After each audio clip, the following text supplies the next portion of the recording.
Welcome, everyone, to this week's Carolina Outdoor Adventures podcast. On today's show, we will be talking to Adam Westley from Crappie Sensations, discussing how to unlock the secrets of crappie fishing. You know what's wild, Adam? Crappie fishing isn't just about catching fish. It's responsible for over $2 billion in economic impact annually across the U.S., making it one of the most influential freshwater fishing activities for local economies. Now, that's fascinating, and it really shows why understanding these fish matters beyond just the sport. The seasonal patterns are especially crucial, aren't they, Adam? Absolutely fascinating. Jim, take spring spawning, for instance. These fish move into water as shallow as 2 to 6 feet deep, and studies show water temperature is the key trigger. When it hits that magic 62 to 65 degree mark, it's game on. Speaking of temperature triggers, how do you adapt your approach through the seasonal patterns? Well, you know what's interesting, Jim? Research shows crappie actually follow a predictable pattern. In spring, they're in those shallow spawning areas. By summer, they move to deeper, cooler water, typically 15 to 20 feet deep. Fall finds them chasing baitfish schools, and winter drives them even deeper, often to 20 to 30 feet. Okay, Adam, the deep winter pattern must require some special gear considerations. You're right about that, Jim. For beginners, I recommend starting with a 6 to 7 foot light action rod, paired with a 1,000 to 2,000 size spinning reel. Here's the key detail many miss. Line choice is crucial. Studies show 4 to 6 pound test monofilament provides the optimal balance of sensitivity and strength for crappie. Okay, so that's really specific about the line weight. What about seasonal bait selection? The data here is absolutely fascinating.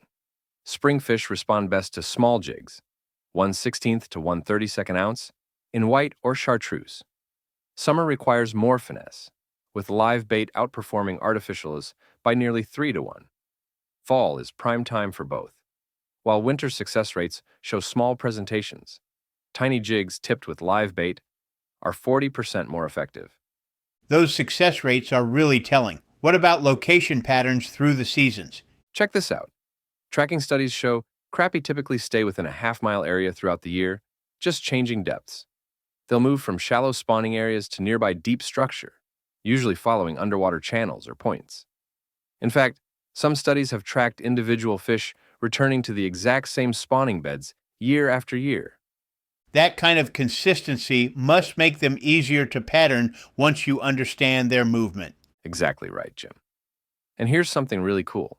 Modern electronics have revolutionized how we track these patterns.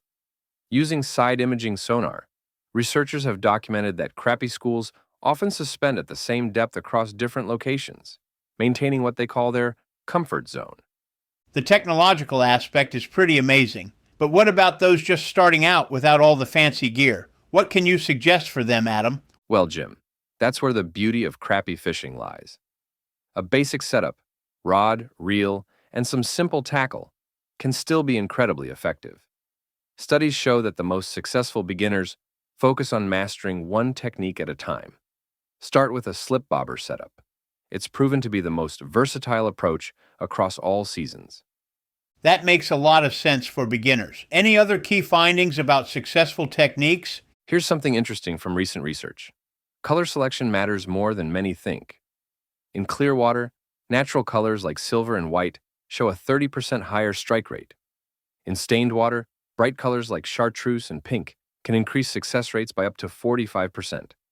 Those are some compelling statistics. What about time of day? Does that play a significant role? The data here is pretty clear. Early morning and late evening typically show 50% higher catch rates. But here's the twist. During spawning season, midday fishing can be just as productive. Water temperature, rather than light levels, becomes the dominant factor. That's really helpful information for planning fishing trips. Any final insights from the research? Yes, and this is crucial. Studies show that keeping a fishing log can improve success rates by up to 60% over time. Track water temperature, depth, time of day, and what worked. This data becomes invaluable for pattern recognition. That kind of systematic approach really does make a difference, doesn't it? It absolutely does. And here's one final statistic that I find fascinating. Anglers who understand and adapt to seasonal patterns report a 70% higher satisfaction rate with their fishing experience regardless of the number of fish caught.